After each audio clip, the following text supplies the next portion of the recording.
सपरिकर युगल किशोराय च ब्रजधामाय पुरुषोत्तम क्षेत्राय राधावनाय च नमो नमः। हरे कृष्ण कृष्ण कृष्ण हरे हरे, हरे राम राम राम हरे हरे।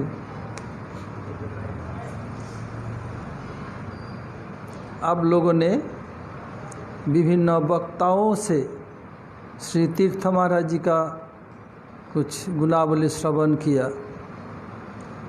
वैष्णव के 26 लक्षण होता है।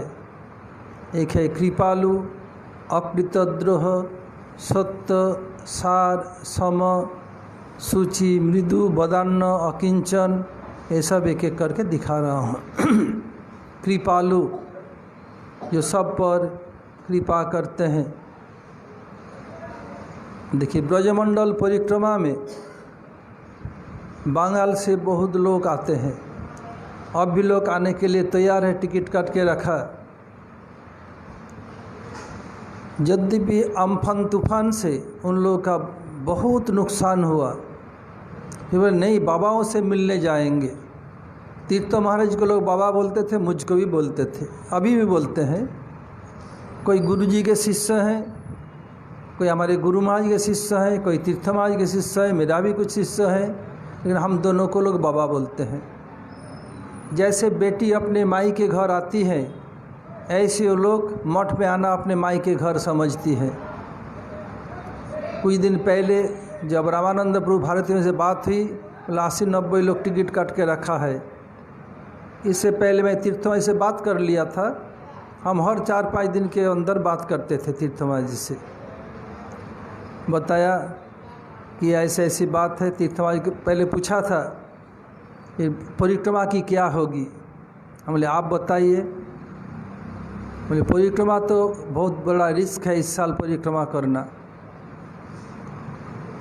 बोले क्यों? मैं बताया, देखिए लोग तो आएंगे, विदेशी लोग तो अब की बार आएंगे नहीं। देशी लोग कुछ आएंगे, कुछ आने चाहेंगे भी, उनके बच्चे या पोती आने नहीं देंगे। बोले बिल्कुल ठीक कहा आपने। बोले मानो वो लोग 300-400 लोग आ गए, किसी का भी तबीयत खराब हो, बाई चांस एक का हो गया। हम चाहते हैं भगवान कृपा करें, किसी का तबीयत न बिगड़े। लेकिन उस समय क्लाइमेट चेंज होता है, सब खांसी होता है, और किसी का थोड़ा तकलीफ़ होता है तो टेंडेंसी हांपानी बढ़ जाता है। तो क्या होगा, हम कहीं ना कहीं कोई फ़ोन कर देगा तो उसको तो उठा के ले जाएगा और हम सब क्वारंटाइन करेगा। कहाँ रुकेंगे, कहाँ क्वारंटाइन करें, क्या करेंगे? बोले मैं ठीक बोला। बोले मैं भी ऐसे ही सोचा था। फिर बताते परिक्रमा होगी नहीं क्या? बोले परिक्रमा तो होगी, बोले कैसे करेंगे? बोले आप कब आएंगे? बोले झूलन जन्माष्टमी कभी ना कभी आ जाऊंगा। हम बोले देखिए, एक दिन मथुरा विश्राम घाट जाएंगे, संकल्प करेंगे और मथुरा का दर्शन करेंगे, और एक दिन परिक्रमा करेंगे। फिर बचा वृंदावन भी जाएंगे। उधर केसी घाट में संकल्प करके और सालों के जैसे 2 दिन में दर्शन कर लेंगे और परिक्रमा कर लेंगे, केवल मठवासी। और एक दिन गोवर्धन जाके अभिषेक करके परिक्रमा कर ले। बोला हमारा जी बिल्कुल ठीक है। उससे बाद भी कई बार बात हुई परिक्रमा के बारे में। बोले कुछ लोग की इच्छा परिक्रमा नहीं, बिल्कुल नहीं। पर उन लोगों का तो कोई ज्ञान नॉलेज नहीं है, हम लोग फंस जाएंगे। बोले जितना आपत आप और मेरे ऊपर आएंगे, आ जाएगा। हम ठीक है। परिक्रमा के समय जिन लोगों के पास पैसा नहीं होता, बहुत लोगों के पास हमारा तीर्थ महाराज से डील किया नहीं जाता था। आके बाबा पैर पर रोने लग जाएंगे या रोने लगेंगे, क्या करें? इसलिए हम लोग रामानंद प्रभु जन्म भारत में उनका दायित्व देते। तो फिर भी कुछ लोग बहाना बने, इससे होता नहीं था। फिर महाराज क्या करो? मुझे छोड़ दो, है नहीं पैसा, कुछ भी नहीं, कुछ भी दिया नहीं। फिर जाओ बस में चढ़े दर्शन करो। मैं ही बताऊँ, वही बताए थे कैसे कृपालु। देखो अकृतद्रोह, अकृतद्रोह अर्थात किसी के प्रति कोई विरुद्ध आचरण करने पर भी उनका प्रतिशोध मूलक भावना न होना, जिसका अकृतद्रोह। जैसे हमारे मठ में एक ब्रह्मचारी हमारे वकील धीरेन्द्र शर्मा को पिटाई कर दी रामनवमी के दिन। मैं भी था, तीर्थ महाराज जी भी थे।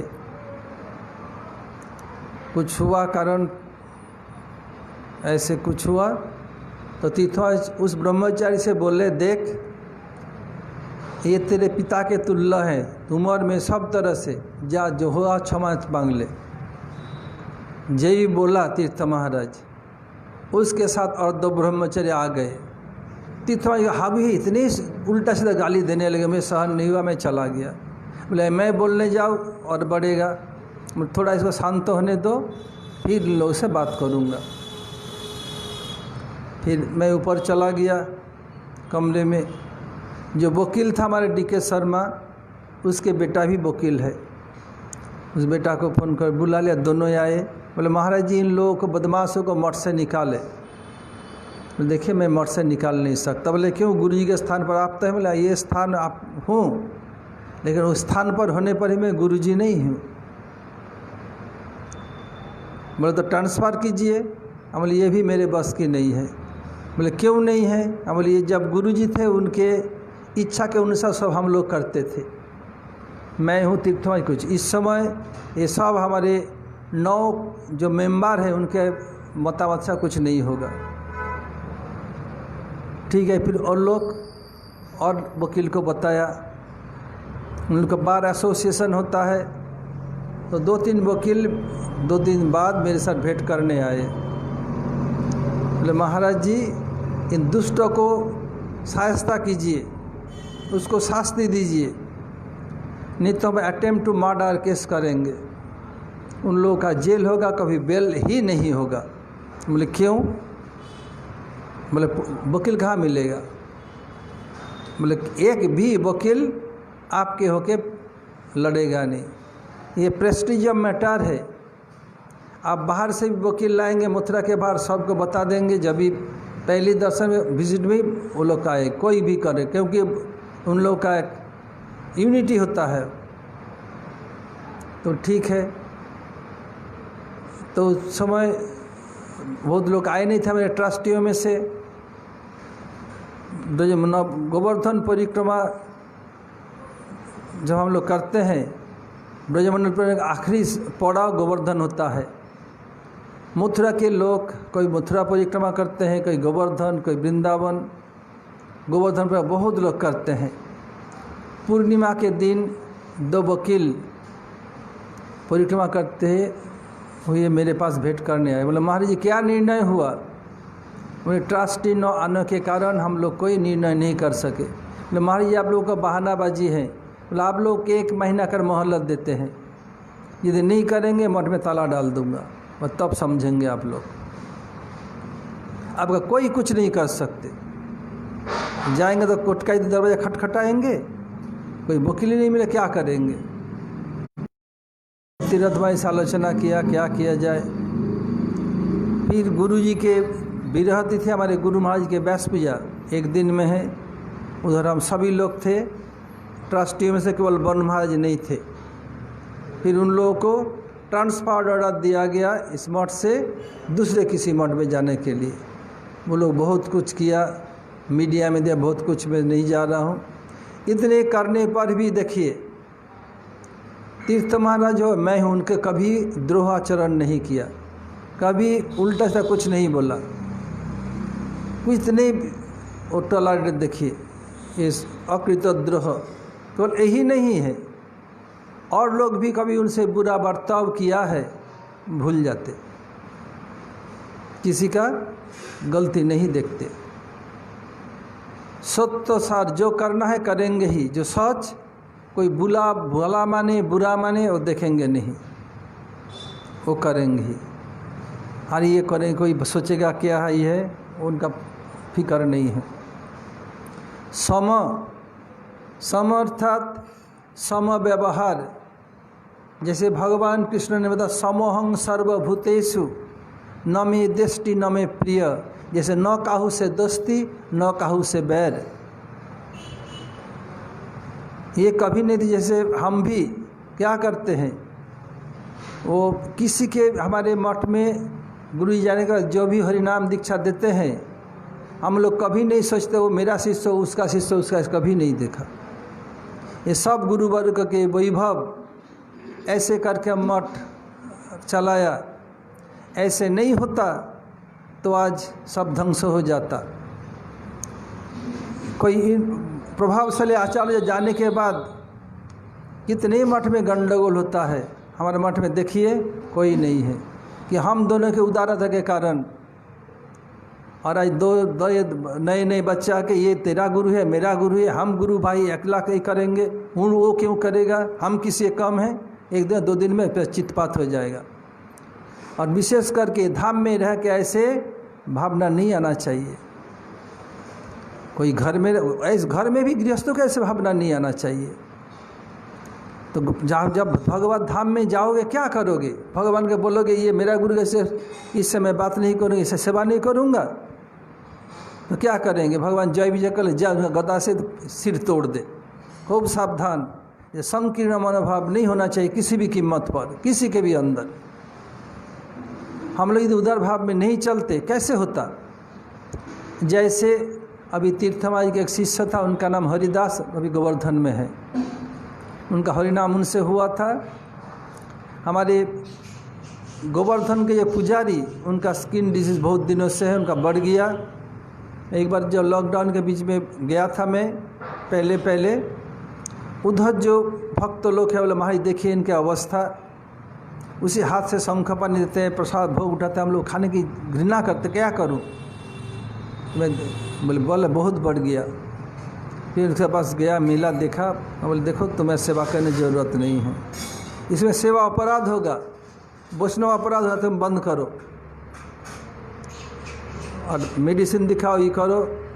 और लॉकडाउन में इसका मेडिसिन नहीं आ रहा था, बहुत सालों से कितनी एलोपैथिक दवाई लिया, 2 दिन ठीक होता है फिर बढ़ जाता है। बोले एलोपैथिक से होगा नहीं, ये होम्योपैथिक या आयुर्वेदिक चलाओ, तब आयुर्वेदिक ले रहे हैं, अभी तो ठीक है।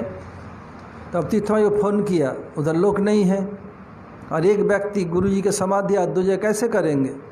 फिर भी पास में हो लगा हुआ तो क्या है, 1-2 दिन चला सकते हैं, कंटिन्यू नहीं कर सकते। फिर तीर्थमाई को फ़ोन किया, बोले महाराज ऐसी स्थिति है, वो आपका हरिनाम है, दीक्षा दे दूँ, उधर भेज दूँ। बोले पूछने की ज़रूरत नहीं है, आपके में कोई भेद है, अभी दीक्षा आज ही दे दीजिए, दे के गोवर्धन भेज दीजिए।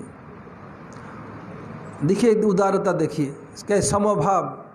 बोला आप हमें कोई थोड़ी भेद है, वो आपका इसी हिस्सा है, मेरा भी इससे कोई चिंता नहीं, भेज दिया। दीक्षा देकर उनको भी उधर सेवा कर रहे हैं। और कोई होते जो हम लोग हरिनाम दीक्षा देते हैं राजी नहीं होते, ये नहीं देखेंगे कि मठ के नुकसान का नहीं देखेंगे, जैसे हम तीर्थमाई देखते हैं, नहीं मेरा शिष्य हाथ से निकल जाएगा, किंतु तीर्थमाई मेरे ऐसे भावना नहीं है।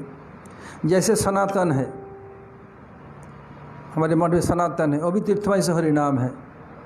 इधर असुविधा हो रही थी, कार्तिक परिक्रमा हम चले गए, मैं कार्तिक जाने पर भी मथुरा में 4-5 बार आता हूँ, बाहर रहते छोटे बच्चे लोग। असुविधा तीर्थमाई से बात किया परिक्रमा में, बोला हाँ जाइए दीक्षा दे दीजिए। एक दिन आए, आके उनको दीक्षा दे के गया। लेकिन हम में यदि इतना उदारता नहीं होती तो कैसे होता। इसलिए उदार होना चाहिए। जैसे हमारे गुरु महाराज श्रील भक्ति वेदांत वामन गोस्वामी महाराज, श्रील भक्ति वेदांत नारायण गोस्वामी महाराज, श्रील भक्ति वेदांत त्रिविक्रम गोस्वामी, जैसे उदार और अपने में इतने ममत्व थे, इतनी घनिष्ठता थी, तभी मठ चला। हम लोग भी तीर्थमाई में और प्रेमानंद तीनों में ऐसे घनिष्ठ होकर चले, तभी चला। प्रेमानंद की इच्छा ही अलग रूप से प्रचार करके चले गए दूसरे जगह पर। फिर हमारा तीर्थमाई के ऊपर जितना भार आ गया, फिर भी गुरु वर्ग की कृपा से हम सुष्ठु रूप से निर्वाह कर रहे थे। अब वो जाने के बाद मेरा मानो दोनों हाथ दोनों पैर टूट गया। अब इतने बड़े दायित्व कैसे संभालेंगे। 30 बार भी कुछ विरोधी तत्व हैं गुरु जी के संग में हैं, और सब समय दूसरे को टांग खींचने में लगे हुए हैं। फिर इसमें गुरुजी चलाएंगे वही सब करेंगे। और मैं प्रमोद से अनुरोध करता हूँ आके तीरथ भाई चरण में पुष्पांजलि प्रदान करें। प्रमोद, हरे कृष्ण।